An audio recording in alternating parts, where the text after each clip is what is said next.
Mga Lodi, don't skip ads po tayo. Maraming salamat sa patuloy ninyong pagsuporta. Paki-like and share naman dyan mga Lodi. At sa mga gustong mag-donate sa ating GCash or regular na load, mag-comment lang po tayo. Para patuloy tayong makapag-upload ng mga bagong kabanata. Marami pong salamat. Subaybayan natin ang kwento ng isang kabataang nangarap para sa kanyang mga mahal sa buhay. Mula sa pinakamahina tungo sa pinakamalakas. Alamin natin ang kwento ng kanyang buhay. Kabanata 1481 hanggang Kabanata 1490. Kabanata 1481. Kung matagal mo nang taglay ang kapangyarihang ito, bakit nagkunwari kang mahina? Tanong ni Hansen. Umiling si Elysian Moon. Hindi ako nagkunwari, pero may paraan ako para palakasin ang aking Elysian Umbrella. Pansamantalang makakakuha ito ng lakas mula sa isang Super Geno Core. Limitado ang oras na magagawa nito, kaya iniimbak ko ito hanggang sa makarating ako sa pangunahing larangan ng digmaan. Mas gugustuhin kong mamatay doon kaysa gamitin ito bago pa man ako makarating sa puntong ito. Nagpapasalamat ako sa iyo at kay Zuo Donglei dahil dinala ninyo ako rito. Hindi sumagot si Hansen. Hindi niya ikinahiya ang pagtulong sa kanya noon, pero nagalit siya dahil nagsisinungaling pala ito sa kanya. Gusto pang magsalita ni Elysian Moon, pero nagliwanag ang nawawalang Geno Core ni Hansen. Lumitaw ang isang pintuan ng liwanag sa harap niya, hudyat na siya naman ang susunod na lalaban. Ikaw ay isang tao na hindi maaaring muling mabuhay. Maraming mga elite dito, kung ako sa iyo, hindi ako sasali sa walang kabuluhang laban na ito. Payo ni Elysian Moon kay Hansen. Ayaw ko ng walang kabuluhang laban.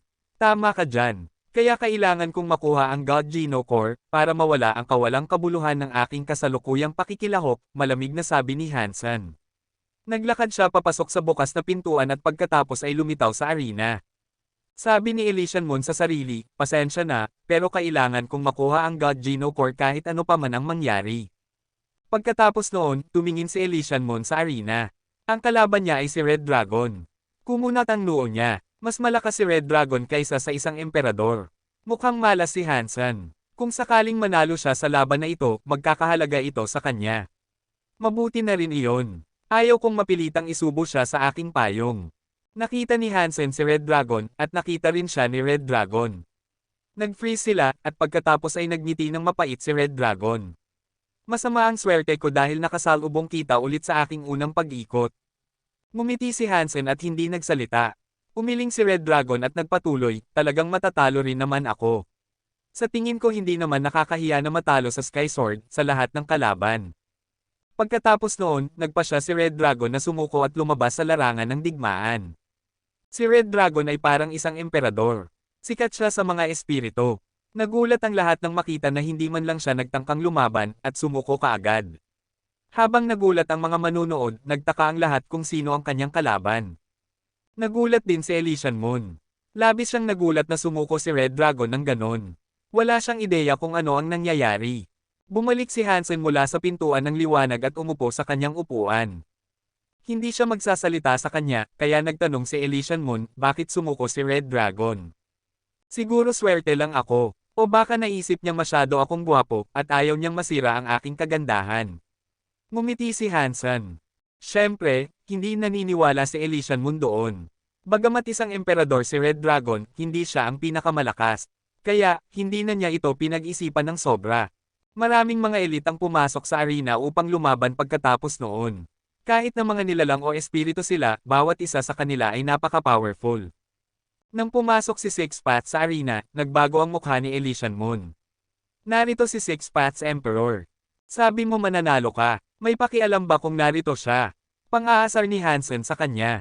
Iba si Six Paths. Wala siyang Super Geno Core, pero may katawan siya ng isang emperador. Ngayon, kahit ako ay hindi na makakapagbigay ng garantiya ng panalo. Seryosong sabi ni Elysian Moon. Dinilaan ni Hansen ang kanyang labi pero hindi sumagot.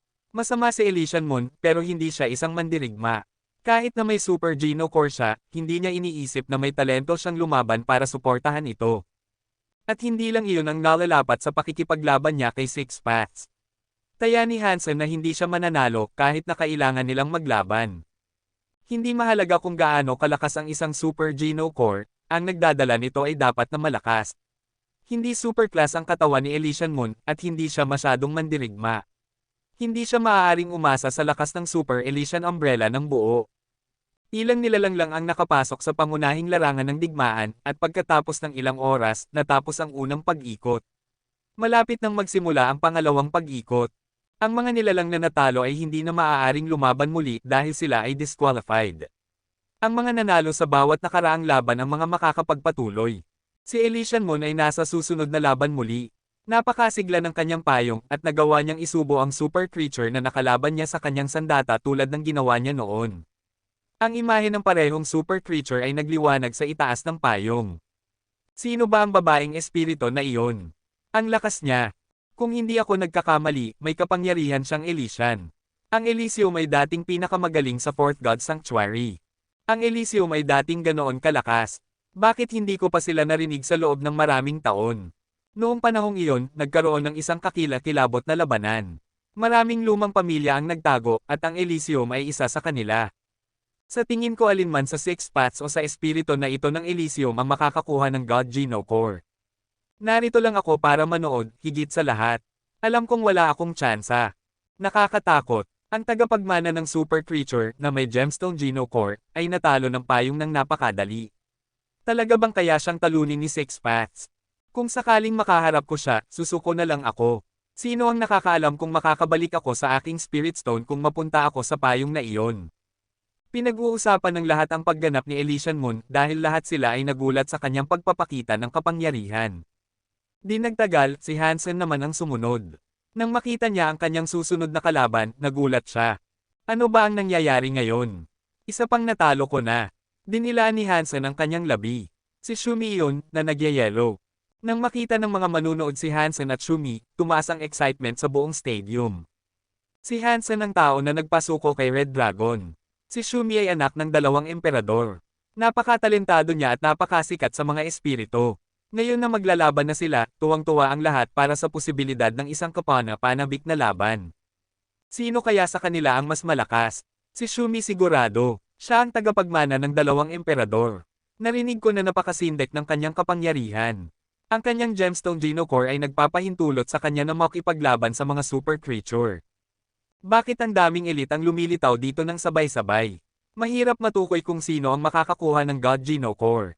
Kabanata 1482. Nang makita ang kalaban ni Hansen na si Shumi, kumunot ang noo ni Elysian Moon at sinabi sa sarili, masyadong malakas si Shumi. Kung matamaan si Hansen, hindi ko sa tingin magkakaroon siya ng oras para sumuko. Kung ako siya, tatakbo na ako ngayon din. Sa arena, lumapit si Shumi kay Hansen. Hindi pa niya hinuhugot ang kanyang armas, at tiningnan lang ng espiritu ang tao at sinabi, isang tao ang nagsabi sa akin na may halaga ang lahat para sa bawat tao. Magkano ang halaga ng iyong mga kasanayan sa espada? Ano ang tatanggapin mo bilang kabayaran para turuan mo ako ng iyong teknik? Pagkatapos sabihin ito ni Shumi, nagulat ang lahat. Ang anak ng dalawang emperador na sikat ay gustong matuto ng mga teknik sa pakikipaglaban ng isang tao. Halos hindi maunawaan ang sobrang pagkagulat. Para sa isang Super Geno Core, tuturuan kita ng kahit ano, sabi ni Hansen. Sige, pero hindi ako makakapagdala ng Super Geno Core dito. Kapag umalis na tayo sa Geno Core Battleground, maaari mo akong hanapin sa Furnace Shelter. Kung gusto mo, maaari akong pumunta sa lugar na gusto mo. Agad na pumayag si Shumi dito, at mukhang mas mahalaga ang mga kasanayan sa espada ni Hansen kaysa sa isang Super Geno Core. Lahat ng tao sa audience ay nagulat. Hindi lahat ay madaling makakuha ng Super Geno Core. Maraming nilalang ang naghirap at nagsikap sa loob ng maraming taon para makuha ang kanilang iisang Super Geno Core. Ngayon, gusto ni Shumi na palitan ang mga kasanayan sa espada ni Hansen ng isang Super Geno Core. Nag-udyok ito sa lahat na malaman kung ano ang mga talento ni Hansen at kung bakit sulit ang isang Geno Core para dito. Hahawakan kita sa Furnace Shelter kapag may oras na ako, sabi ni Hansen nang walang pakialam. Ang pagsang-ayon ni Shumi ay talagang isang sorpresa. Pero nagparamdam ito kay Hansen na parang ang mga anak ng mga emperador ay mga typical na spoiled rich kids, at hindi sigurado sa aktwal na halaga ng mga bagay tulad ng isang Super Geno Core. Kaya, kung tapos na ang negosyong ito, maglaban na tayo. Sabi ni Hansen, habang hinuhugot niya si Taya. Maglaban. Kung kaya kitang talunin, hindi ko na kailangang matuto ng iyong mga kasanayan sa espada ngayon, di ba? Sumusuko ako. Tandaan mo lang, hanapin mo ako sa Furnace Shelter, sabi ni Shumi nang walang pakialam. Kung nagulat ang audience sa pagsuko ni Red Dragon, tuluyan na silang nagulat nang sumuko si Shumi at lumabas sa arena. Nagbago ang mukha ni Elysian Moon. Hindi niya kailanman naisip na mangyayari ang ganitong bagay. Habang wala tayo, ano ang ginawa niya? Naisip ni Elysian Moon na nakilala na niya si Hansen, pero muli, nararamdaman niyang parang estranghero na siya ngayon. Bumalik si Hansen sa kanyang upuan. Hindi nagsalita si Elysian Moon, at tiningnan lang siya. Hindi niya kailanman naisip na talagang makakalaban siya, at nagiging mas seryoso ang kanyang ekspresyon. Kahit si Shumi, ang anak ng dalawang emperador, ay sumuko sa kanya. Nakakaramdam na siya ng maraming pressure ngayon. Lahat ng espiritu at nilalang sa paligid ng mga bleachers ay nakatingin kay Hansen at Elysian Moon ngayon. Pinag-uusapan nila ang dalawa, sa kabila ng katotohanang tahimik ang dalawa. 2 beses nang nanalo si Hansen nang hindi kailangang lumaban. Nakukuha na ng lahat ang ideya kung gaano siya kalakas, pero hindi iniisip ni Hansen na makakatulong ito ng malaki. Para makuha ang God Geno Core, kailangang dumaan si Hansen kina Elysian Moon at Six Paths. Kung maswerte siya, kailangang maglaban muna sina Elysian Moon at Six Paths, at mag-iisa na lang ang makakalaban ni Hansen. Magpapatuloy ang mga laban hanggang sa magkaroon ng panalo. Patuloy na nagliliwanag ang mga Phantom Door na tumatawag ng mga mandirigma sa arena. Sino mang nakaharap kina Six Paths o Elysian Moon ay sumuko at nagbigay daan kaagad dahil sa takot sa kanilang buhay. Pero hindi ganoon kaswerte si Hansen. Kahit na alam ng lahat ng nakikipaglaban ang kanyang pangalan bilang Sky Sword, marami pa rin sa kanila ang gustong makita ang kanyang tunay na lakas. Isang super creature sa ikatlong pag-ikot ay naamoy si Hansen at nagpa siya na sumuko, pero sa ika-4 na pag-ikot, ang King Spirit na nakaharap niya ay ayaw sumuko. Sky Sword? Ano? Gusto kong makita kung kaya mo bang isuot ang ganoong kagarbong, mapagmataas na titulo. Talaga bang iniisip mong ikaw ang pinakamalakas na mandirigma sa mundo? Hinugot ng espiritu ang kanyang sariling espada at sumugod kay Hansen. Hindi ko sinabi na ako si Sky Sword, pagod na sabi ni Hansen, habang hinuhugot ang kanyang sariling espada para makipaglaban sa espiritu. Hindi rin gusto ni Hansen ang titulong Sky Sword. Parang luma at matigas ang tunog nito. Mas gusto niya ang titulong Dollar dahil kahit papaano ay nagpapahiwatig iyon na mayaman siya. Pinag-uugnay ng espiritu ang kanyang talon sa isang pag-agos na parang 1,000 sabay-sabay na paghampas. Ang buong arena ay natatakpan ng mga hampas na iyon sa isang pagtatangka na hindi bigyan si Hansen ng espasyo para umiwas. Ang espiritu ay tinawag na 100 Swords at ang kanyang Geno Core ay 10,000 Swords. Ipinanganak siya na may napakasiglang awes skills.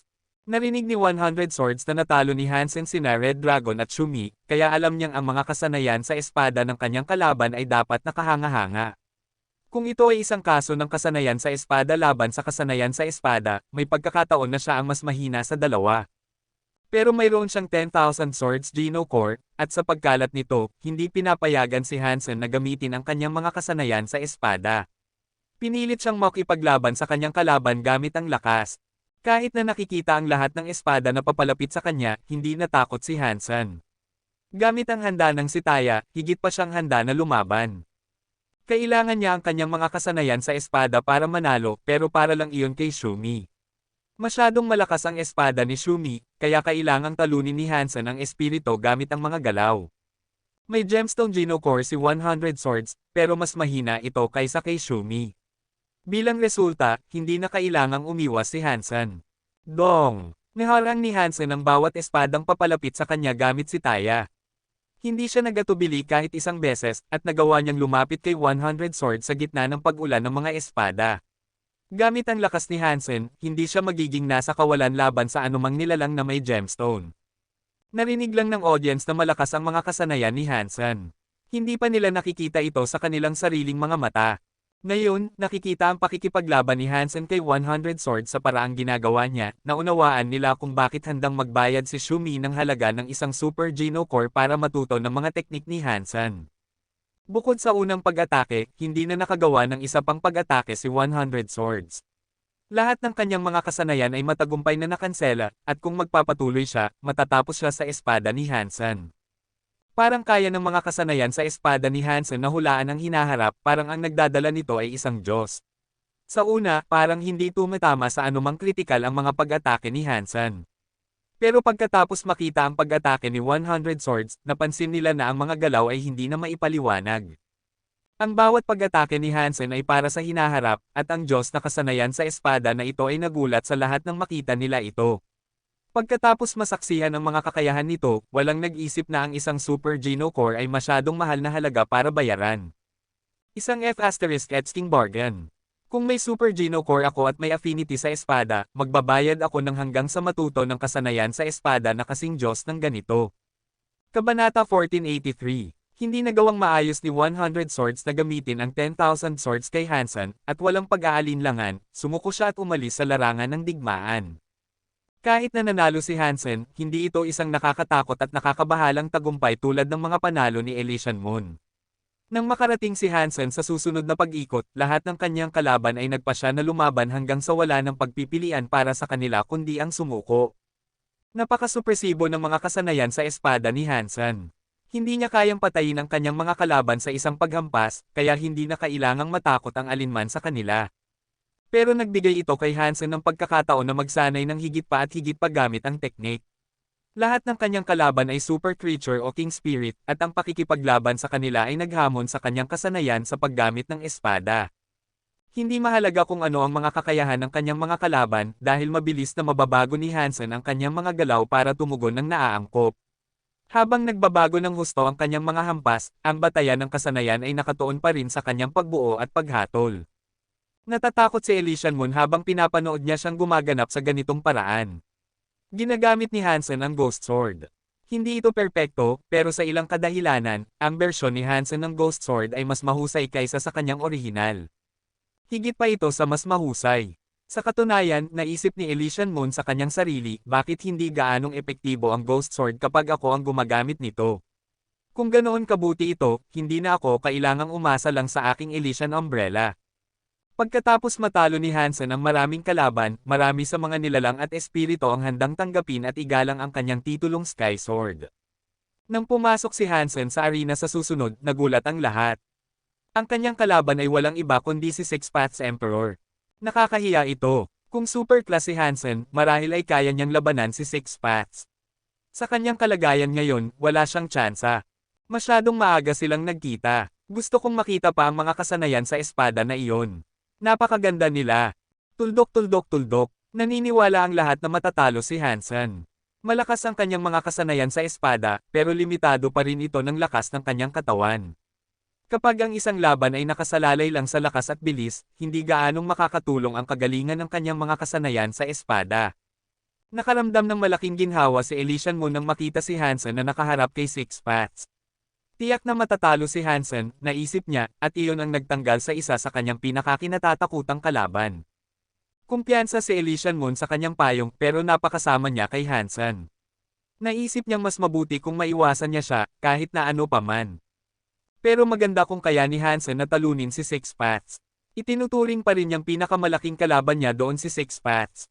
Ngumiti ng mapait si Hansen nang makita si Six Paths bilang kanyang kalaban.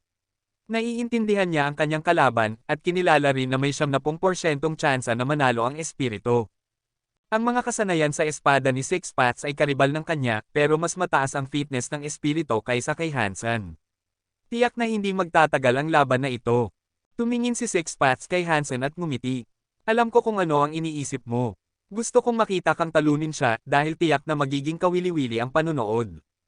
Nang sabihin iyon ni Six Paths, agad siyang lumabas sa arena. Nagulat ang lahat. Walang umaasang handang sumuko si Six Paths sa paraang ginawa niya. At malinaw na tinutukoy niya si Elysian Moon sa kanyang maikling dialogo. Sumuko si Six Paths para sa kanya. Nakakagulat iyon. Talaga bang kalaban siya ni Six Paths? Hindi siya mukhang kagalang-galang. Hindi ka marunong. Kapag malakas ka na tulad ni Six Paths, mahirap makahanap ng karapat-dapat na kalaban. Natural lang sa kanya na pretuhin ng maayos ang tao. Akala ko mas malakas ang babaeng Elysium. Hindi ko inaasahan na igagalang ni Six Paths si Sky Sword ng ganoon. Parang napakatiwala ni Six Paths na mananalo si Sky Sword. Isinantibi ni Six Paths ang kanyang pagkakataon para kay Sky Sword. Kung hindi siya manalo, kahit na pagkatapos noon, magiging nakakadismaya iyon para sa kanilang dalawa. Nakaramdam ng kaluwagan si Elysian Moon. Hindi niya nagustuhan ang sinabi ni Six Paths, pero natuwa siyang maiiwasan niyang makipaglaban kay Six Paths Emperor. Ang pinakamalaking hadlang sa pagkuha niya ng God Geno Core ay wala na ngayon. Mabuti ito para sa kanya. Hindi ko akalain na magdudulot ng ganitong pakinabang ang pagdadala kay Hansen dito. Tumingin si Elysian Moon kay Hansen na may komplikadong ekspresyon. Pagkatapos ay naisip niya, anong klaseng tao siya, para pretuhin siya ng may ganitong paggalang kahit na ang kagaya ni Six Paths. Ang mga susunod na laban ay nakakabagot, lahat ay naghihintay sa paparating na laban ni Hansen at Elysian Moon. Sumuko ang lahat ng espirito laban kay Hansen, gustong-gusto na lang nilang matapos ang lahat at panoorin ang laban na inaabangan nila. Akala nila na maliit ang tsansa ni Hansen na manalo noong una. Pero naniniwala si Six Paths Emperor na kaya ni Hansen at nagduda sila sa kanilang sariling mga inaasahan. Dahil sumuko ang lahat ng nilalang at espirito na nakaharap kina Hansen at Elysian Moon, hindi nagtagal ay nagkaharap na ang dalawa sa arena. Hindi ko kailanman naisip na ikaw ang pinakamalaking hadlang sa pagitan ko at ng God Geno Core. Bamantong hininga si Elysian Moon. Malamig na sabi ni Hansen, masyado nang huli para magsisi. Hindi mo dapat ako dinala rito. Umiling si Elysian Moon. Hindi ko pinili na dalhin ka rito. Alam mong si Gu Qingcheng iyon. Sinabi niya na mas mahusay ka kaysa kay Ghost Moon, at tama siya. Kung si Ghost Moon iyon, hindi ko sa tingin narito ako ngayon. Pero kahit siya ay hindi nakikita na ikaw ang magiging kalaban ko. Ano ang relasyon mo kay Gu Qingcheng? Tanong ni Hansen, pero hindi siya umaasang sasagutin siya. Ayaw ring sagutin ito ni Elysian Moon. Binuksan niya ang kanyang Elysian umbrella at itinutok ito kay Hansen. Ang anumang masipsip ng payong na ito ay hindi nakakaligtas. Kahit na ang mga espirito ay hindi na muling mabubuhay. Marami kang natulong sa akin, at ayaw kitang patayin. Pero kukunin ko ang God Geno Core na iyon. Dapat kang sumuko ngayon habang may pagkakataon ka pa. Hindi ba sinabi mo na hindi ako dapat sumali sa isang walang kabuluhang laban? Magiging walang kabuluhan ang buong pangyayaring ito kung susuko ako ngayon, sagot ni Hansen. Pinanood ni Hansen ang payong ng ilang sandali. Naisip niya na dapat ay taglay niya ang mga kapangyarihan ng espasyo. Kaya niyang isubo ang mga nilalang at espirito sa loob at dalisayan sila kapag nasa payong na sila. Nagsagawa na si Hansen ng Space Hyper Geno Arts noon, kaya pamilyar siya sa ideyang iyon. Pero hindi pa siya nakikipaglaban sa ganitong bagay noon. Hindi niya alam kung makakatulong ba sa kanya ang kanyang nakaraang karanasan dito. Ang pinakamadaling paraan para manalo ay ang paggamit ng kanyang Super King Spirit Mode, dahil malamang na hindi gagana ang pagsipsip ng payong kapag aktibo iyon. Pero maliban kung talagang kinakailangan, hindi gagamitin ni Hansen ang kanyang Super King Spirit Mode sa harap ng lahat. Kung talagang gusto mong makipaglaban sa akin, huwag mong sabihin na hindi kita binabalaan, sabi ni Elysian Moon, at naging malamig ang kanyang tono. Pagkatapos, nagsimulang paikutin niya ang kanyang payong. Nagsimulang lumiwanag ang payong, at habang umiikot ito, nagsimulang umikot ang dimensyon na kinatatayuan nito. Agad na nakaramdam si Hansen ng malakas na pagsipsip na humihila sa kanyang katawan patungo sa vortex.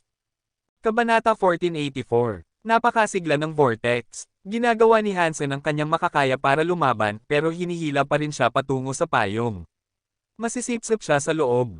Nakita ng mga nilalang at espirito na hindi kayang lumaban si Hansen, at naramdaman nilang isang malaking kahihiyan iyon. Isang mahusay na swordmaster na may kamanghamanghang kasanayan ay mamamatay bago pa man siya sumikat. Pero habang pinapanood nila si Hansen na malapit ng masipsip sa payong, bigla siyang nawala sa isang kisap mata. Akala ng lahat na nahatak na siya sa loob, pero hindi. Lumitaw siya sa tabi ni Elysian Moon, at nakataas ang kanyang espada para maghiwa ng malalim sa lalamunan ni Elysian Moon. Ano ang nangyari? Paano siya nakaligtas? Hindi ko nakita. Walang nakakaalam kung paano nakawala si Hansen sa pagsipsip ng Elysian Umbrella, at nagulat din si Elysian Moon mismo. Wala siyang ideya kung paano siya nakalusot sa kanyang paghila. Kinagat ni Elysian Moon ang kanyang ngipin at pinaikot ang kanyang payong. Mabilis siyang umatras, itinutok ang payong sa kanyang kalaban, at sinubukang sipsipin siya muli. Sa isa pang kisap mata, lumitaw si Hansen sa tabi ni Elysian Moon, sa likod ng payong. Dahil hindi nakatutok ang mukha nito sa kanya, hindi siya masisipsip sa loob. Noon lang napansin ng lahat na ang mga dimensyon ng espasyo sa paligid ni Hansen ay medyo napilipit at nag-iba. Parang kaya niyang mag-teleport ng diretso patungo sa kanyang kalaban, at naging walang silbi ang payong. Ginagamit ba niya ang mga kapangyarihan ng oras at espasyo? Mayroon bang bihirang time and space elemental attunement si Sky Sword? Isang espirito, nang makilala ang kamanghamanghang kapangyarihan ni Hansen, ay natulala ng tuluyan. Bihira nang makita ang oras o espasyo lamang, pero ang pagkakaroon ng dalawa ng sabay ay higit pa doon. Mas bihira iyon kaysa sa panalo sa lottery. Sa buong kasaysayan ng Fourth God Sanctuary, iilan lang ang mga nilalang at espirito na nagtaglay ng dalawang kapangyarihan ng oras at espasyo.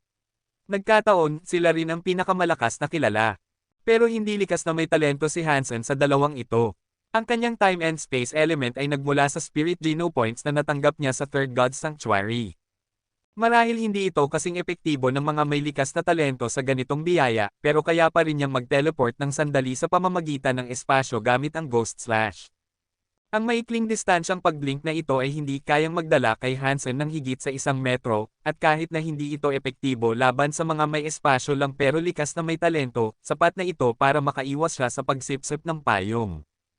Pero hindi sapat ang Ghost Slash para tuluyang makatakas siya sa pagsipsip, sa totoo lang. Dahil hindi sapat ang lakas ng katawan ni Hansen, at hindi pa siya nakakarating sa super class. Kaya, hindi sapat ang Ghost Slash para makipagkompetensya ng buo laban sa payong. Pero gamit ang mga kasanayan sa pagmamasid ni Hansen, nagawa niyang malaman na ang vortex ay nakaupo sa ibabaw ng payong, at ang lakas ng pagsipsip ay pinakamalakas patungo sa gitna. Tuwing gagamitin ni Elysian Moon ang kanyang payong, itututok niya ang gitna ng diretso sa kanyang kalaban. Gusto ni Hansen na patunayan kung tama ba ang kanyang teorya, kaya, nang nakaharap sa kanya ang payong, inilipat niya ang kanyang posisyon sa gilid nito, at hinayaan lang niyang hawakan siya ng gilid ng vortex. Nakaramdam si Hansen ng malakas na puwersa na humihila sa kanya, oo, pero ang kakayahan sa pag-teleport ng Ghost Slash ay nagpapahintulot sa kanya na madaling makatakas sa ganitong paraan ng pagsipsip. Ngayong nasaksihan na ito ni Hansen, alam niyang hindi kayang harapin ng payong ang lahat. Ang kahinaang ito ay magpapahintulot kay Hansen na manatili sa itaas nito.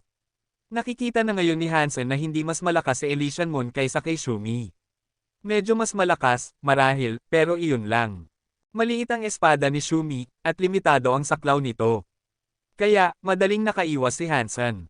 Mas mahaba at mas malawak ang saklaw ng Elysian Umbrella ni Elysian Moon, at kaya naman medyo mahirap itong harapin. Hindi madaling mairita si Hansen kapag nakikipaglaban siya, kaya pasensya niyang umiwas sa gilid na natiling mobile para maiwasan ang gitna ng payong. Napansin ni Elysian Moon na medyo mahina ang kakayahan sa pag-teleport ni Hansen. Pinaikot niya ang kanyang payong, sinusubukang hawakan si Hansen gamit ang gitnang punto ng vortex. Kung magagawa niya ito, magkakaroon ng sapat na lakas ang kanyang payong para hilahin at tapusin si Hansen. Pero bigla siyang nagkamali. Hindi niya dapat hinayaan na makalapit si Hansen dahil nagawa niyang patuloy na lumapit pagkatapos noon. Nasa gilid niya siya, nasa likod niya siya. Nagawa ni Elysian Moon na tumugon at lumayo pero wala siyang ideya kung saan siya lilito sa susunod. Hindi niya siya matarget sa paraang gusto niya. Halos hindi makuha ni Hansen ang pagsipsip sa gilid ng vortex at imposible siyang mahuli at hilahin sa payong. Pinapanood ng mga espiritu ang eksena na may kakaibang pakiramdam. Ang nakikita lang nila ay isang bata na may hawak na baril, nagpapaputok ng walang pakialam, at hindi napapatamaan ang taong nasa tabi niya. Para bang nanunood sila ng isang matanda na naglalaro ng bata. Siyempre, alam nilang hindi sila naglalaro.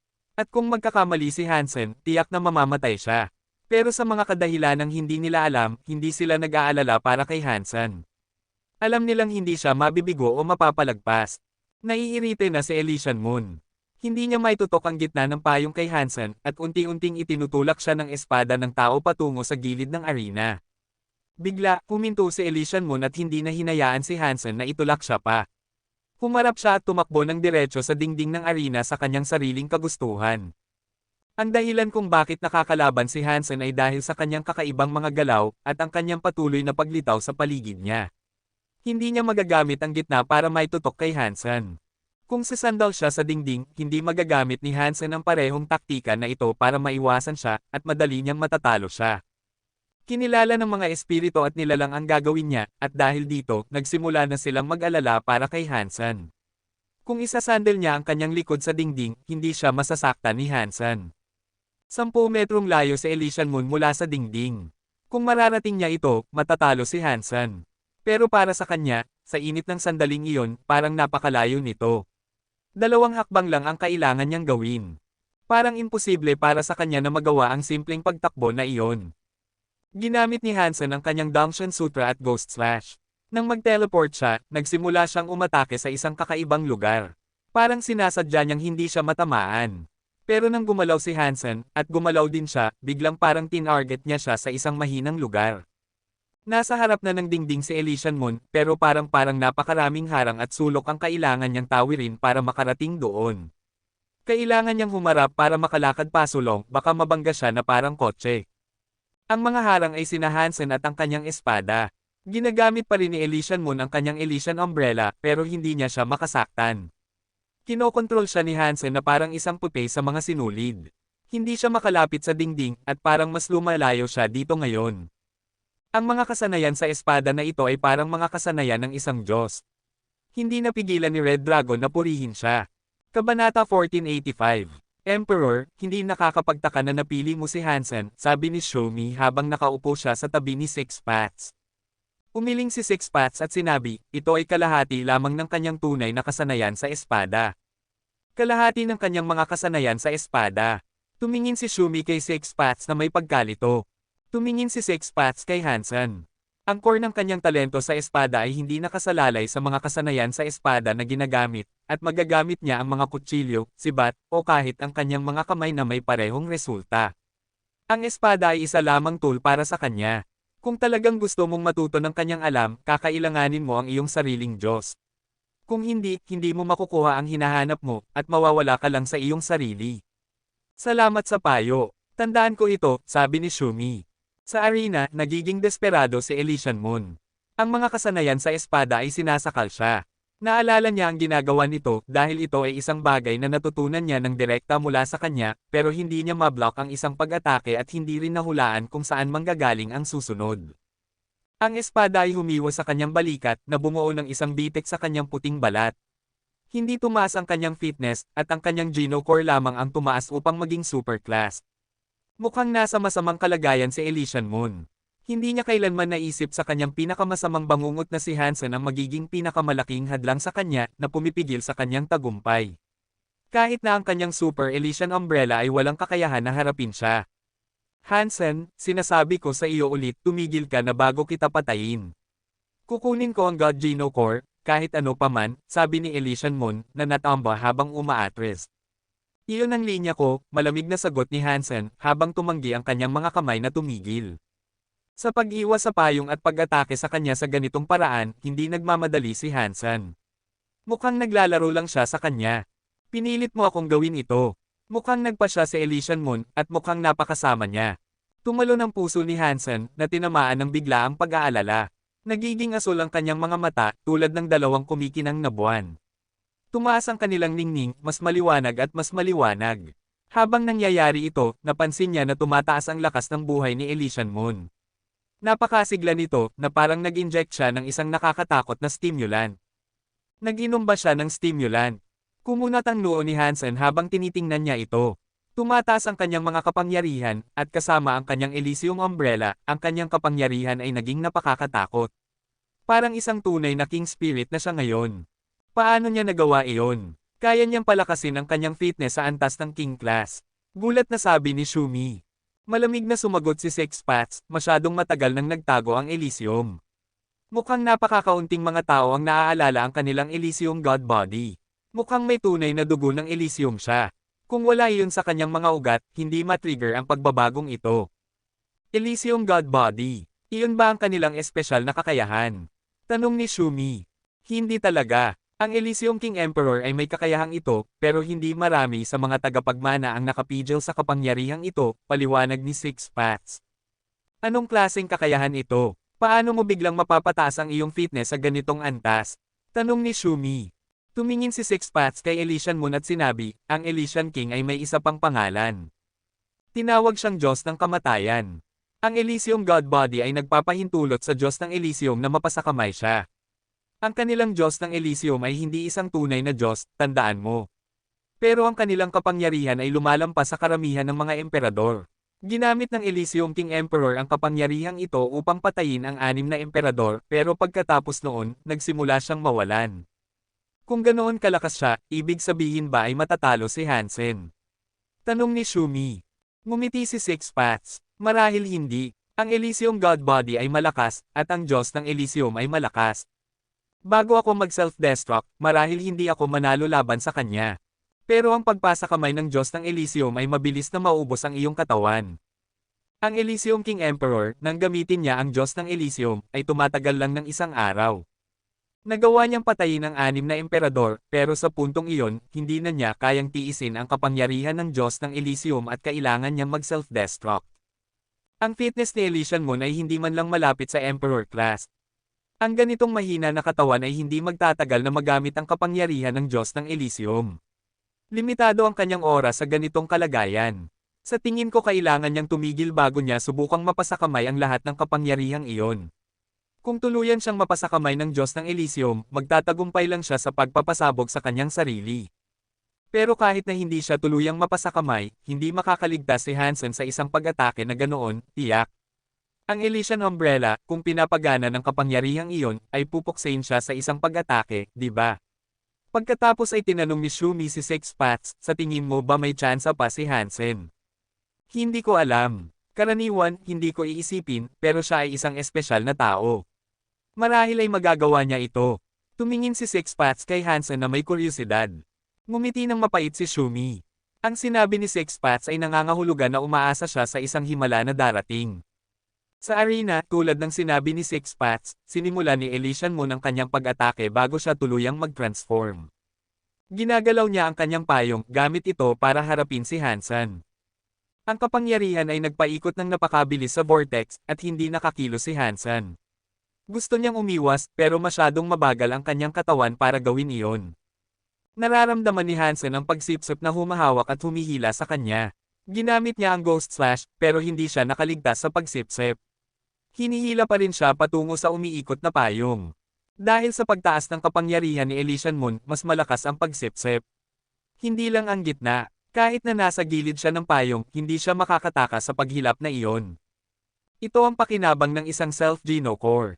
Nagbabago ang kapangyarihan ayon sa katawan ng Master, hindi tulad ng mga nakolekta lang.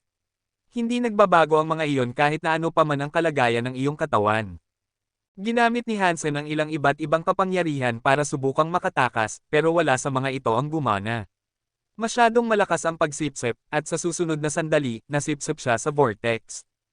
Nagulat ang lahat. Isang elite na tulad ni Hansen ay nahatak sa Elysian Umbrella, at sinabi nito sa kanila na walang ibang espiritu o nilalang ang makakapagkompetensya sa kanya. Pagkatapos niyang masipsip si Hansen sa Elysian Umbrella, itinigil niya ang pagpasakamay ng Diyos ng Elysium. Kahit na hindi pa ito natapos, sapat na ang maikling oras na iyon para masira ang kanyang katawan. Kung itutuloy niya ito, tiyak na mamamatay siya. Nang ihinto niya ang katawan ng Diyos ng Elysium, ang kanyang laman ay naging isang lambat ng mga bitek. Umaagos ang mga ilog ng dugo sa kanyang katawan, at mukhang kakilakilabot siya. Kabanata 1486. Kung hindi dahil sa iyo, hindi ko kailangang gawin iyon. Tiniis ni Elysian Moon ang kanyang masakit at nanghihinang kalagayan, na nagsasalita sa ibabaw ng payong. Gusto niyang tingnan ang imahe ni Hansen, pero nagulat siya nang mapansin ng kanyang mga mata na wala ito. Natigilan si Elysian Moon. Kinusat niya ang kanyang mga mata para mas makita ng maayos, pero talagang wala. Plain ang payong, at wala man lang imahe ng isang buto sa ibabaw nito. Tiningnan din ng audience ang ibabaw ng Elysian Umbrella sa parehong paraan na iniisip na kakaiba ito. Alam nila kung ano ang dapat na ipakita nito, at naguluhan din sila dahil hindi nila nakita ang inaasahang larawan na nakapatong sa payong. Bigla, may lumitaw na pula sa payong. Parang isang bulaklak na mabilis na namumulaklak. Mabilis na kumakalat ang kulay pula na pinapatay ang kanyang buong sandata ng pula. Kahit na ang hawakan ng payong ay nagsisimulang maubos ng kulay na iyon. Hindi alam ni Elysian Moon kung ano ang gagawin habang pinapanood niya ang mapangahas na pagkulay na umaabot sa kamay na kung saan niya hinahawakan ang payong. Wala siyang ideya kung ano ito, at hindi niya mapigilan ang pagkalat nito. Hindi niya kayang ipagsapalaran ang pakikipag-ugnayan dito, kaya binitawan niya na lang at ibinagsak ang Elysian Umbrella. Habang bumabagsak ang payong sa hangin, patuloy itong namumula. Bago ito tumama sa lupa, tuluyan nang naubos ng kulay pula. Blurg. May ilang dugo ang tumulo mula sa bibig ni Elysian Moon. Nanlaki ang kanyang mga mata, hindi makapaniwala na ang kanyang payong na nasa ere ay naging pula. Halos masira ang payong. Naputol ang kanyang koneksyon dito, at ang pagkasira na ito ay nagdulot sa kanya ng mas malaking pinsala. Sinasaktan na siya ng kapangyarihan ng Diyos ng Elysium, at ngayon, kasama nito, naramdaman niyang halos hindi na siya makatayo. Pagkatapos ay nagsimulang umikot ang pulang payong sa sarili nitong kagustuhan. Lumitaw ang isang vortex, isang pula, at mula sa loob nito, tumalon si Hansen. Habang ginagawa niya ito, humarap siya at hinayaan na mahulog ng maayos ang payong sa kanyang kamay. Tiningnan ng lahat ang eksena na nakanganga. Tiningnan nila si Hansen, na may hawak na payong, na lubos na nagulat. Wala silang ideya kung paano siya nakaiwas na maubos ng payong, at talagang kinuha niya ang buong sandata mula sa kanya. Tumingin si Hansen sa payong at pagkatapos ay itinuro ito pababa sa kanya. Nagsimulang umikot muli ang payong at hinayla ng lakas ng pagsipsip nito ang orihinal na may-ari papasok sa nakakatakot na vortex. "No!" Sigaw ni Elysian Moon sa gitna ng kanyang pagkagulat. Pero bago pa siya matapos, ang kanyang buong katawan ay nawala sa vortex, kasama ang kanyang boses. Itinigil ni Hansen ang pag-ikot nito. Ngayon, may lumitaw na imahe sa ibabaw ng payong, isang babaeng nakasuot ng berdeng damit. Siya iyon. Nagulat ang lahat. Walang umaasang mababaliktad ang mga bagay ng napakabilis, at sa ganitong paraan. Nanalo si Elysian Moon, at bigla na lang kinuha ni Hansen ang payong mula sa kanya at sinipsip siya sa loob nito. Napakaganda ng pagbabaliktad ng sitwasyon, walang nakakaalam kung ano ang iisipin. Pumasok si Hansen sa Elysian Umbrella, pero bago siya pumasok, ikinabot niya ang kanyang Real Blood Geno Core sa payong. Gumugol si Hansen ng maraming oras sa pananaliksik sa kakayahan ng dugo ng Real Blood Geno Core. Kung ito ay dumampi sa isang bagay, ang bagay ay mahahawaan ng dugo ni Hansen at mapapasa kamay niya. Ang Real Blood Geno Core ay may maraming limitasyon, at hindi man lang ito gumagana sa sarili nitong. Kung hindi ito nakakabit sa anumang bagay, tulad ng dati, ito ay ganap na walang silbi. At ang kontrol nito ay hindi rin permanente. Kung aalisin ni Hansen ang Real Blood Geno Core, mawawala ulit ang kanyang kontrol sa isang bagay. Hindi gaanong alam ni Hansen tungkol sa pansamantalang kontrol nito, at patuloy pa rin siyang nagsasaliksik ng iba pang mga kakayahan na maaaring taglayin nito. Gusto lang niyang subukan ito, at tingnan kung makontrol ng Real Blood Geno Core ang Elysian Umbrella. May malaking agwat sa antas sa pagitan ng dalawa, kaya hindi niya inaasahan na gagana ito. Mas mahusay ang paggana ng Real Blood Geno Core kaysa sa inaasahan niya. Nang nasa payong na ang Geno Core, mabilis itong natunaw sa sandata. Hindi niya kailangang i-activate ang kanyang Super King Spirit Mode. Napasa kamay ni Hansen sina Elysian Moon at ang payong, at pagkatapos noon, walang nangyari sa susunod na laban. Nagpa siya ang kanyang mga susunod na kalaban na sumuko nang harapin nila siya. Nang maglakad si Hansen patungo sa susunod na arena, walang kalaban.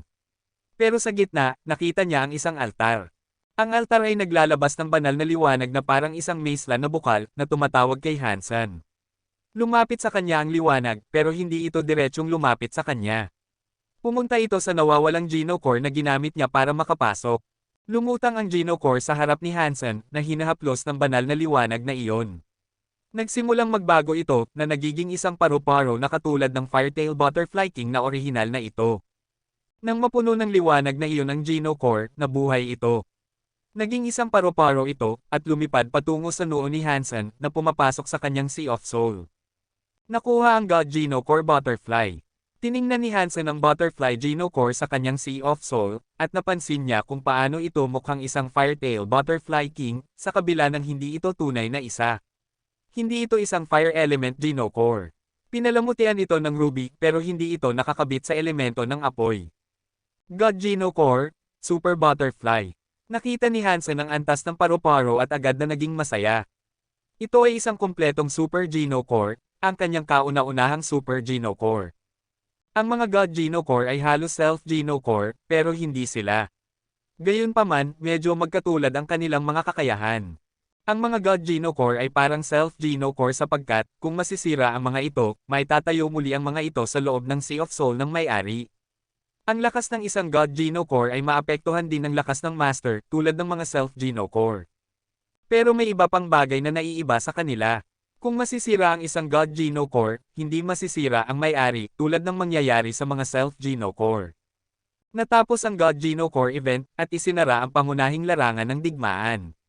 Napilitang umalis ang lahat na ipinabalik sa Geno Core tablet na pinasukan nila. Nadil na kay Elysian Moon, at nakakuha si Hansen ng isang God Geno Core. Tiyak na panalo ito para sa kanya, pero nagpaisip ito sa kanya ng isang bagay. Pagkatapos niyang umalis sa Geno Battleground, ibabalik ba siya sa Geno Core storage ng Elysium Shelter? At kung gayon, paano siya makatatakas mula sa lugar na iyon? Kung alam ng Elysium na siya ang pumatay kay Elysian Moon, tiyak na gugustuhin nilang makipaglaban sa kanya. At malamang napapatayin siya ni Gu Qingcheng. Maganda kung mapunta ako sa ibang lugar. Bumantong hininga si Hansen. Alam niyang imposible iyon, at sa isang paraan o iba pa, kailangan niyang harapin ang Elysium at si Gu Qingcheng. Kung hindi niya ito malampasan, mamamatay siya. Kabanata 1487. Talagang naghihintay si Zhou Donglei para sa kanya, sa labas ng Geno Core tablet. Naghihintay siya na lumabas si Elysian Moon. Natanto niya na niloko siya nito, kaya gusto niyang hawakan ito at tanungin ito ng mga tanong tuwing magpapasya itong lumabas. Pero bigla na lang nagliwanag ang tablet. Hindi si Elysian Moon ang lumitaw. Sa halip, isang bilang ng mga malalakas na espiritu at nilalang. Nagbago ang mukha ni Zhuo Donglei, at agad siyang humarap at nagtangkang tumakas. Hinabol siya ng mga nilalang. Habang hinahabol nila siya, sumigaw sila, "Ikaw ba si Zhuo Donglei? Tinawag ba ng bruhang Elysian Moon ang lahat ng mga hayop na ito para patayin ako?" *Man 8, natakot at nagalit si Zhuo Donglei. Naisip niyang ipinadala sila ni Elysian Moon para alisin siya, kaya patuloy lang siyang tumakbo, tumangging sumagot. "Bakit ka tumatakbo? Tinanong kita kung ikaw ba si Zhuo Donglei." Muli pang sumigaw ang isa sa mga espiritu sa likuran. "Hindi ako si Zhuo Donglei." "Nagkamali kayo," sigaw ni Zhuo Donglei bilang tugon, hindi man lang binagal ang kanyang mga paa. Napakamatanda na niya, wala na siyang pakialam sa kanyang pangalan o reputasyon. Sa edad na iyon, ang tanging pakialam niya ay ang kaligtasan. "Paano ka hindi magiging si Zhuo Donglei? Mukhang kapareho ka ng paglalarawan sa amin ni Sky Sword. Ikaw dapat iyon." Hindi naniwala ang espiritu sa kanyang takong sa pagtanggi ni Zhuo Donglei, at patuloy na hinabol siya. Sky B***, ang espiritu ay tumutukoy kay Elysian Moon. Sana alam niya kung gaano siya kababa, naisip niya sa kanyang sarili. Pagkatapos, habang tumatakbo pa rin ng mabilis, sumigaw siya, "Talagang hindi ako si Zhuo Donglei. At hindi ko kilala si Sky Sword, ni ang kapatid niyang si Earth Sword. Nagkakamali kayo, sinasabi ko sa inyo. Alam kong hindi ako nagkakamali. Ikaw ang dapat." Sinabi sa amin ni Sky Sword na hanapin ang isang taong matanda, pangit, at may balbas ng kambing. "Wala akong nakikitang ibang tao rito na mukhang ganoon," sabi ng espiritu. "CQ. Ikaw ang matanda at pangit. Ako ang tawag mo sa vintage." Napakagalit ni Zhuo Donglei nang marinig ang paglalarawan. Nang tiningnan ni Zhuo Donglei ang nagkukumpulang mga nilalang, naisip niyang tapos na siya. Habang kumakalat ang grupo sa likuran niya, may ilang nagsulong sa harap at gilid niya. Napaligiran siya ng tuluyan. "Mukhang matatapos na ang aking buhay dito, Zhuo Donglei. Nakakahiya na wala akong nagawa para patayin ang bruhang iyon." Tinanggap ni Zhuo Donglei ang kanyang kapalaran, alam niyang hindi na siya makatatakas. Sinabi niya, "Sige, kung gusto ninyong patayin ako, isa-isa ko pa rin kayong babagsak. Magbabayad kayo para dito." Tiningnan siya ng mga espiritu at nilalang na parang isang kakaibang baliw. Sinabi ng espiritu na tumatawag sa kanya sa paghabol, "Baliw ka ba? Sino ang nagsabing papatayin ka namin?" Sinabi ni Sky Sword na kung makita ka namin, dapat naming tulungan kang bumalik sa teleporter. "Anong kalokohan ang pinagsasabi mo?" Nagulat si Zhuo Donglei. Naisip niyang napunta siya sa isang kakaibang panaginip, at sinabi niya, "Sino ba ang Sky B** Star na ito? At bakit gusto nilang ihatid ako? Hindi ba siya ang kaibigan mo?" Sinabi niyang kaibigan mo siya. "Kaya gusto naming tulungan ka. Sigurado ka bang ikaw si Zhuo Donglei?" Naguguluhan ang lahat ng espiritu na tumingin sa nakakatawang lalaki. Pagkatapos ay kumaway si Zhuo Donglei at sinabi, "Ako nga. Pero hindi ko alam kung sino ang Sky B** Star na ito." Hayaan mo akong mag-isip." Umatras si Zhuo Donglei sa kanyang isipan. Sino ang magiging tanga para tawagin ang sarili nilang Sky Sword? Hindi ko alam kung sino iyon. Kahit na ano, aaminin ko muna kung sino ako. Makakatulong iyon para manatili akong buhay kahit papaano. Oo. Sinabi ni Sky Sword na ang tunay niyang pangalan ay Hansen, dagdag ng espiritu. Nanlaki ang mga mata ni Zhuo Donglei at sinabi, "Kayo ba ay nag-uusap tungkol kay Hansen?" Muli, naisip ni Zhuo Donglei na nananaginip siya. Inakay siya pabalik sa teleporter na binabantayan ng mga espiritu at nilalang. Pagkatapos, nakabalik siya sa kanyang basurahan. "Marahil ay tumatanda na ako.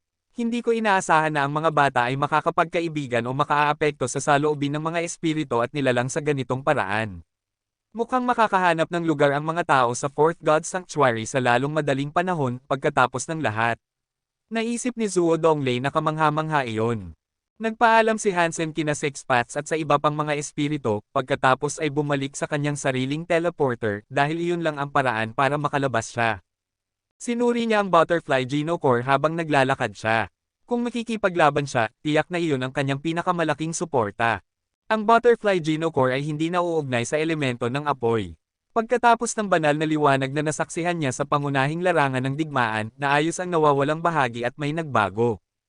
Ang Butterfly Geno Core ay parang isang ruby, pero may nakaukit na asul na simbolo ng apoy dito. Mukhang maganda ito, at naisip ni Hansen na isa ito sa pinakamagagandang Geno Core na nakita niya. Pero napakadaling makita ang mga kakayahan ng Geno Core na ito. Hindi na niya kailangang gugulin ang maraming oras sa pananaliksik nito para malaman kung ano ang mga ito. Ang Butterfly Geno Core ay maaaring lumapag kay Hansen at magpalaki ng isang pares ng pakpak ng paru-paro para sa kanya. Iba ito sa isang lumilipad na Beast Soul. Oo, makakalipad ang mga pakpak ng paru-paro, pero maaari rin itong magbigay sa kanya ng maraming karagdagang kapangyarihan. Bibigyan siya nito ng lakas ng isang super creature. Hindi nakakapagtaka na ito ay isang God Geno Core. Napakasigla nito. Pagkatapos subukan ni Hansen ang Butterfly Geno Core, nagulat siya. Ang Butterfly Geno Core ay nangangahulugan na makakalaban siya sa mga superclass na kaaway. Hindi gaanong malayo ang kanyang lakas at bilis, kahit na ano pa man. Marahil ay talagang makakatakas ako mula sa Elysium Shelter gamit ang bagay na ito. Pinag-isipan ni Hansen. Nakarating si Hansen sa teleporter at tinipon ang lahat ng kanyang ideya kung paano magpatuloy. Tumapak siya sa plato. Na-activate ang teleporter, at umikot ang dimension sa harap niya. Ilang sandali lang, bumalik na siya sa Geno Core storage ng Elysium Shelter. Agad na nakita ni Hansen ang maraming Elysium doon sa harap niya. Karamihan sa kanila ay naroon, sa totoo lang. Nakatayo si Gu Qingcheng 2 metrong layo mula kay Hansen, nakatingin ng diretso sa kanya. Nasaan ang banal na bata? Naalala mo ba ang sinabi ko sa iyo? Kung mabubuhay siya, mabubuhay ka. Kung mamamatay siya, mamamatay ka. Huwag kang manggahas na sabihin sa akin na hindi siya nakaligtas. Malamig na tumingin si Gu Qingcheng kay Hansen. Tiningnan ni Hansen ang lahat ng Elysium sa paligid. Tumigil ang kanyang paningin sa mukha ni Gu Qingcheng. Tinawag niya ang pulang Elysium umbrella, binuksan ito, at ipinakita sa kanila ang larawan ng babaeng nakasuot ng berdeng damit. Sinasabi mo ba sa akin na ito ang banal na bata? Malamig na sabi ni Hansen. Bakit siya nasa loob ng payong? Nagulat ang lahat ng Elysium, pati na rin si Gu Qingcheng. Humakbang siya palapit para hawakan ang payong. Huwag kang gumalaw. Isang hakbang pa at sisirain ko ang payong at ang inyong anak na nasa loob. Menacingly na sumigaw si Hansen. Paano ka nang ahas? Sigaw ng marami sa Elysium. Ang lakas ng kanilang mga sigaw ay sapat na para patagin ang isang lungsod. Kabanata 1488. Hindi pinansin ng galit na karamihan ng mga espiritu ng Elysium, hinugot ni Hansen si Taya at inihampas ito sa Elysian umbrella. Tigil! Sigaw ni Gu Qingcheng. Hindi ito malakas, pero pinatahimik nito ang pag-ungal ng mga espiritu. Naging tahimik ang lugar sa paligid ng plataporma ng Geno Core Storage. Itinigil ni Hansen si Taya sa kalagitnaan ng pag-ugoy. Iwanan mo ang payong at palayain mo ang banal na bata. Gawin mo iyon, at hahayaan kitang mabuhay. Tumingin si Gu Qingcheng kay Hansen at nagsalita ng dahan-dahan. Ang buhay ko ay akin. Hindi ko kailangan ng iyong proteksyon. Kung gusto mo ang buhay ko, lumapit ka, sabi ni Hansen, pagkatapos ay lumabas sa Geno Core Storage. Gusto siyang pigilan ng mga Elysium, at walang sinabi, itinaas muli ni Hansen ang kanyang espada sa ibabaw ng payong. Umatras! Sigaw ni Gu Qingcheng sa mga espiritu. Pagkatapos ay sinabi niya kay Hansen, talaga bang iniisip mong makakatakas ka sa Elysium Shelter? Gusto ko, pero kung hindi ko magawa, mamamatay ang banal na bata kasama ko. Mukhang walang takot si Hansen, at patuloy siyang naglakad na may hawak na payong at nakataas ang kanyang espada. Ayaw siyang hayaan ng mga Elysium boss, at tiningnan nila si Hansen na may galit. Patuloy na naglakad si Hansen, patungo sa kanila. Umiwas kayo, hayaan ninyong dumaan siya, maikling sabi ni Gu Qingcheng. Master, ang payong ay parang payong ng banal na bata. Pero hindi ito mukhang ganoon. Marahil ito ay isang uri ng panlilinlang.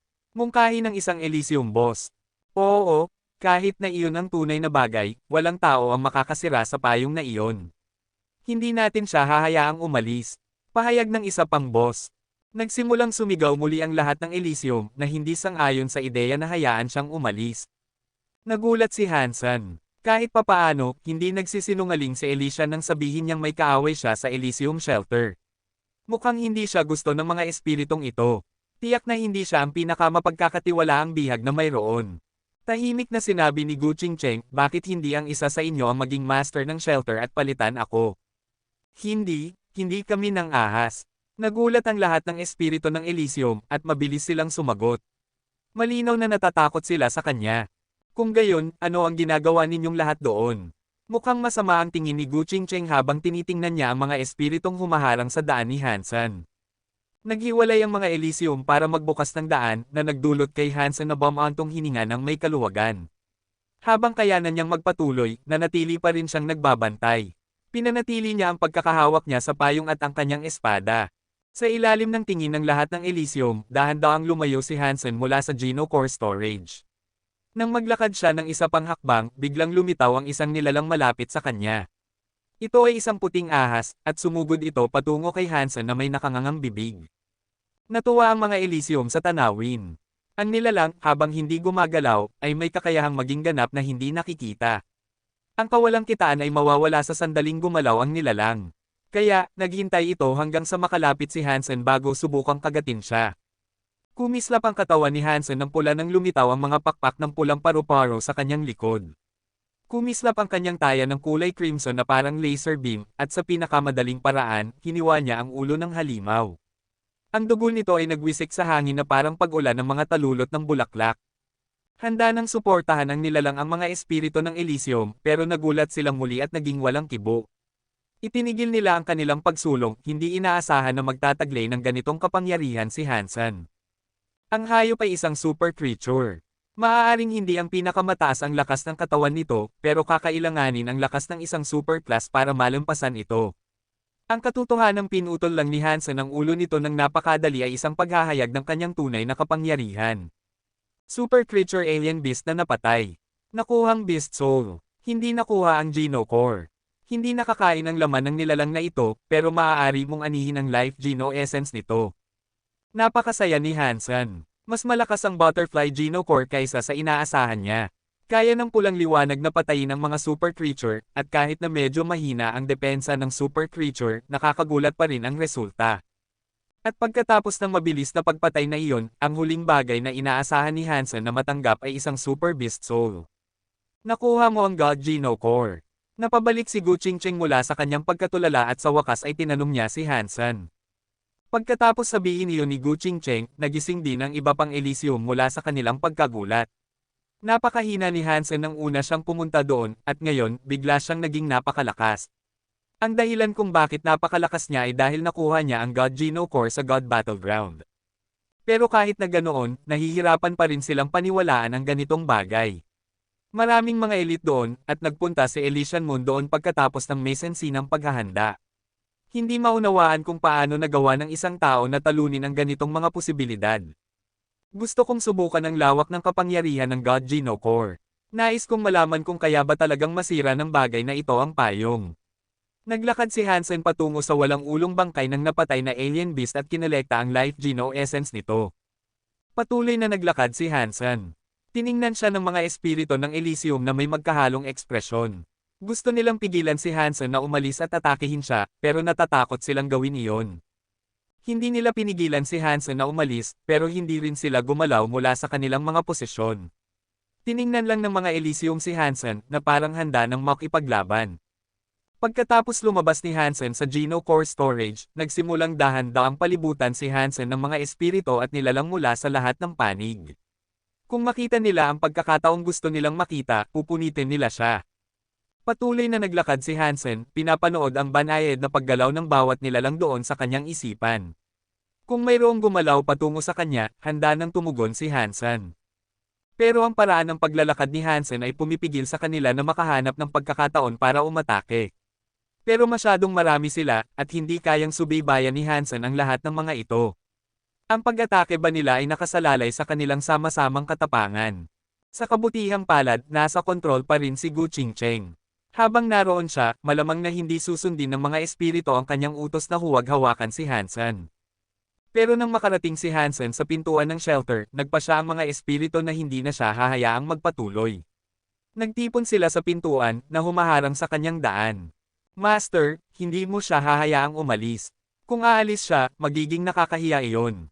At sa tingin ko mamamatay ang banal na bata. Hindi niya hahayaang umalis ito kahit na umalis na siya. Kung mananatili siya rito, marahil ay magkakaroon siya ng pagkakataon, galit na sabi ng isang espiritu ng Elysium. Sumang-ayon ng iba pang mga espiritu. Ayaw nilang umalis si Hansen. Kabanata 1489. Sinabi kong gumalaw kayo, hindi nyo ba ako naririnig? Nagdilim ang mukha ni Gu Qingcheng. Nakasuot ang mga Elysium ng mga balabal na nagtatago sa kanilang mga mukha. Ibinaba nila ang kanilang mga ulo at hindi nagprotesta ng pasalita sa kanyang paulit-ulit na utos, pero hindi pa rin sila gumalaw. Nakatayo sila sa kanilang kinalalagyan na humaharang sa paglabas ni Hansen. Mukhang medyo komplikado ang politika ng Elysium Shelter. Hindi ganap na nasa kontrol si Gu Qingcheng. At dahil hindi gaanong popular si Elysian Moon, ang aking bihag ay hindi gaanong mahalaga, naisip ni Hansen sa kanyang sarili. Gu Qingcheng, ikaw ang master ng shelter. Dapat mong isipin ang mga Elysium. Kung ang tao ay basta na lang makalalabas ng ganito kabilis, paano natin aasahan na mabuhay at mapanatili ang ating lakas sa Fourth God's Sanctuary? Umiikot ang isang boses sa buong shelter, at pagkatapos ay hinati ng mga espiritu ang kanilang mga hanay para magbukas ng daan. Isang espiritu na may kulay abong balabal at isang itim na tungkod ang papalapit. Nang makita siya ng mga espiritu, yumuko sila at sumigaw, ang dakilang pari. Bakit may isa pang dakilang pari dito?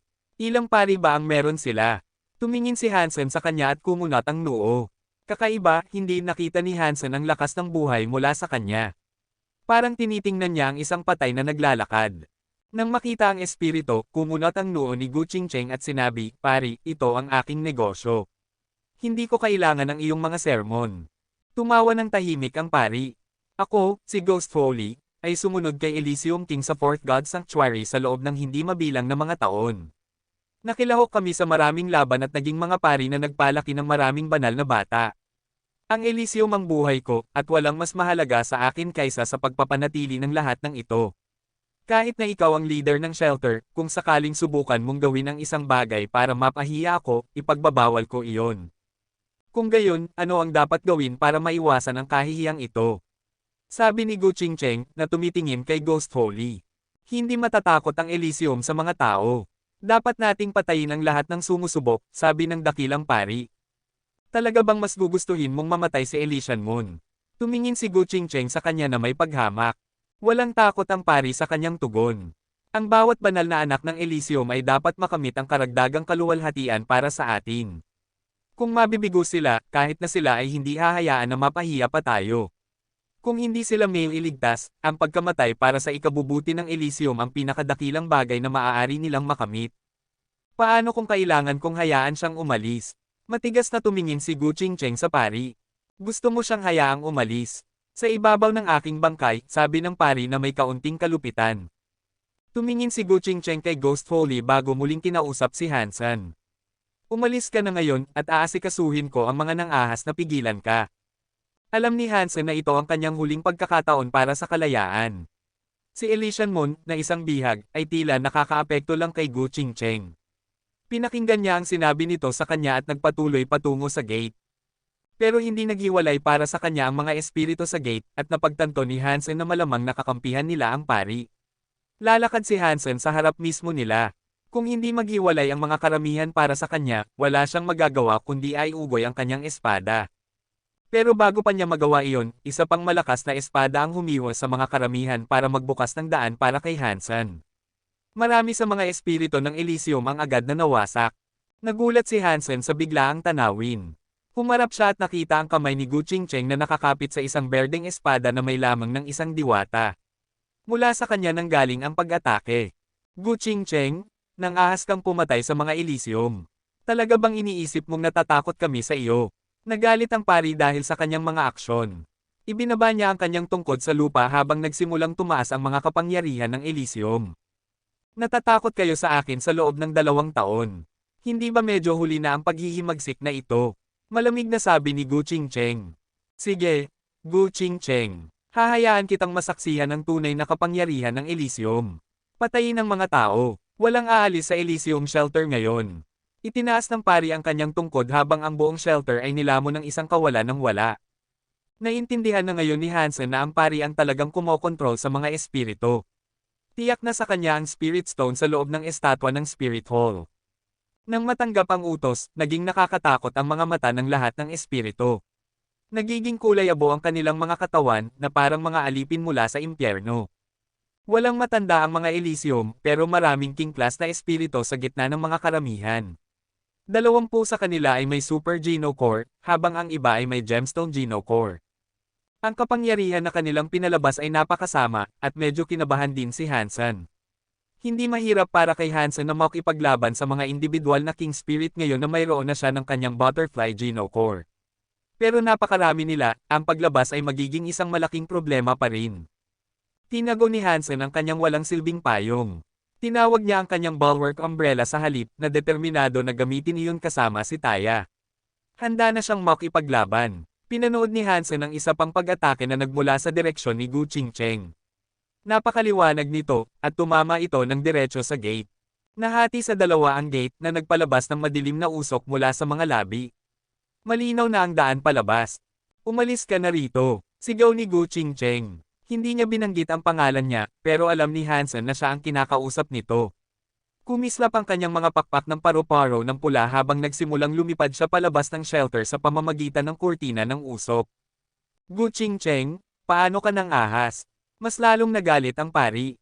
Naglabas ang kanyang katawan ng isang kakilakilabot na aura at inihampas niya ang kanyang tungkod patungo kay Gu Qingcheng. May ilang king spirit ang sumunod kay Hansen na sumunod sa kanya palabas ng shelter. Hindi tumigil si Hansen at gamit ang kanyang mga pakpak ng paru-paro, ginamit niya ang kagandahan ng kanyang mga teknik ng Phoenix. Pero napakabilis ng mga king spirit at hindi sila natatalo sa kanyang mga maniobra sa pag-iwas. Nanginginig ang Elysium shelter dahil sa mga nakakabinging ingay na parang bumabagsak ang buong lugar. Karamihan sa mga Elysium at ang pari ay nakakulong sa loob ng shelter. Napakasigla niya. Sino ba siya? Talaga bang tao siya? Nagulat si Hansen sa lahat ng ito.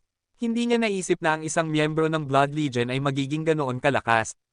Pero wala ng oras si Hansen para pag-isipan ang mga bagay na iyon. Sa ngayon, mabilis siyang lumilipad.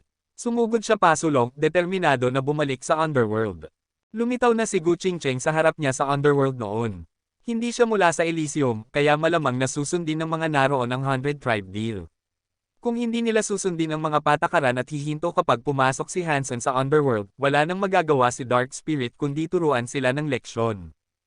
6 na espiritu ang humahabol kay Hansen, lahat ay mga King Spirit na may hawak na Super Geno Core.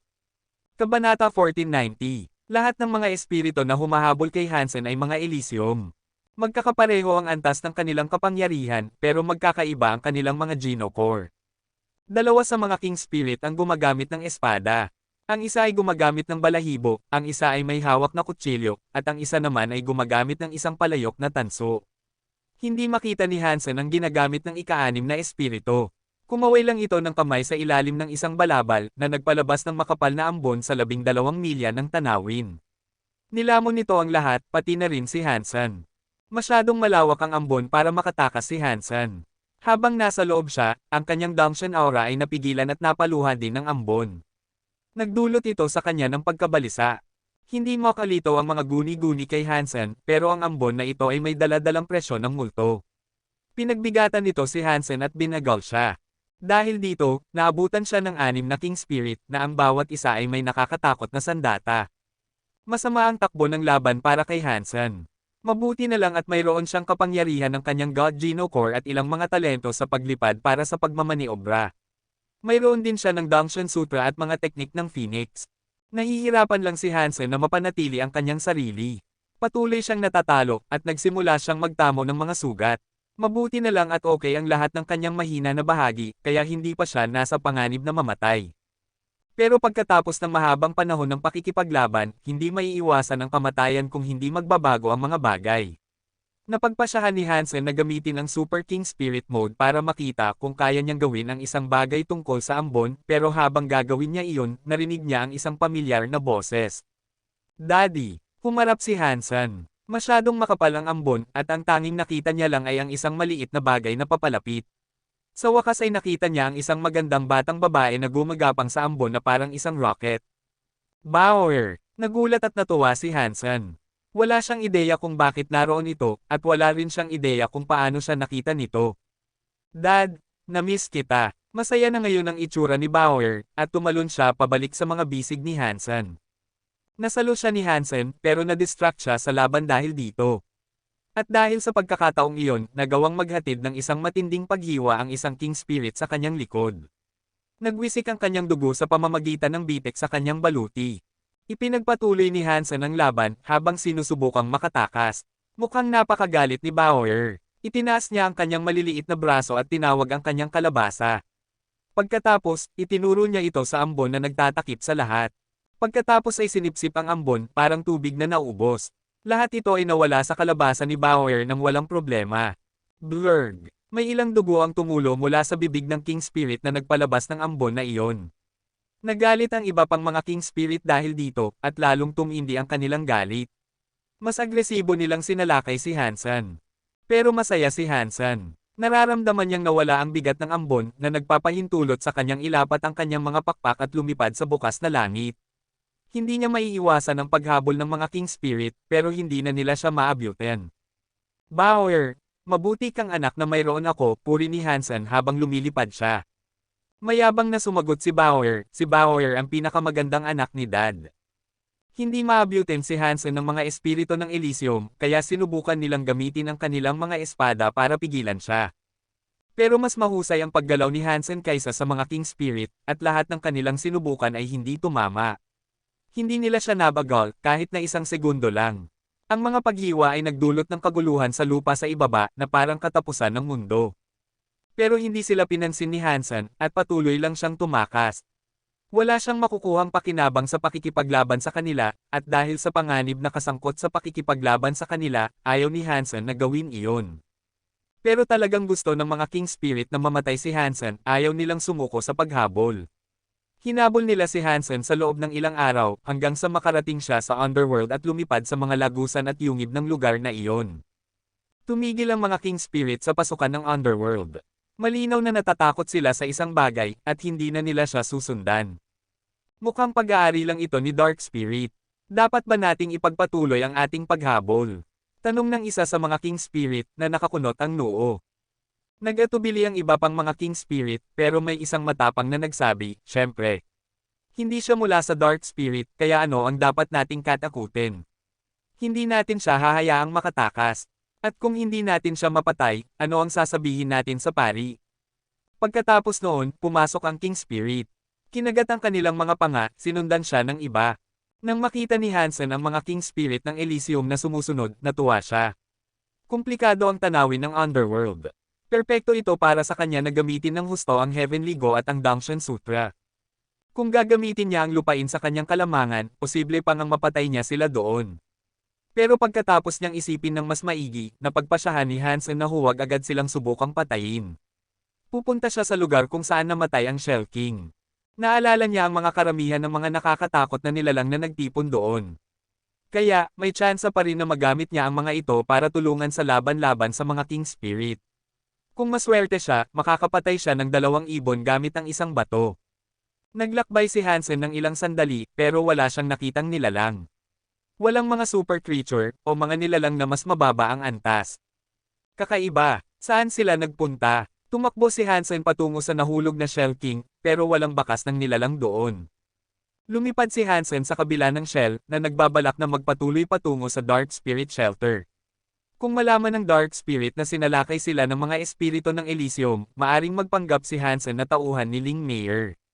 Kung magtagumpay siya, hindi magiging maganda ang kapalaran ng mga espiritong humahabol sa kanya. Nang lumipad si Hansen sa ibabaw ng shell at sumulyap sa malaking butas sa itaas nito, tumalon ang kanyang puso. Isang madilim na lilang pang-ipit ang kumislap mula sa butas na parang isang excavator. Halos masagi ni Hansen ang pang-ipit na may ngipin. Tumingin si Hansen sa loob ng butas kung saan nanggaling ang pang-ipit at nakita niya ang higit pa. Isang madilim na lilang alimango ang gumagapang pataas sa liwanag. Hindi alam ni Hansen kung kailan nasakop ng alimango ang katawan ng Shell King. Pero ang alimango, pagkatapos lumabas ng shell, ay agad na nakatagpo ng mga king spirit na patuloy pa ring humahabol. Napakabilis ng paggalaw ng mga pang-ipit parang nagti-teleport, at sinubukan ng alimango na hawakan ang dalawa sa mga king spirit. Hindi inaasahan ng mga espiritu na may ganitong kalaking nilalang na naghihintay sa ilalim nila. Nang mapansin nila ang mga pang-ipit na papalapit sa kanila, kailangan nilang gamitin ang kanilang mga espada para harangan.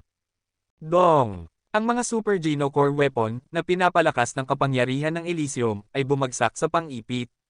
Pero hindi man lang nag-iwan ng marka ang mga pag-atake, nagtagumpay lang ito sa pagpapasigla ng galit ng nilalang. Kumislap ang mga mata ng alimango ng kulay lila at halatang pagkauhaw sa dugo. Pagkatapos, tinipon ng alimango ang sarili, pagkatapos ay ibinato ang buong katawan nito pasulong.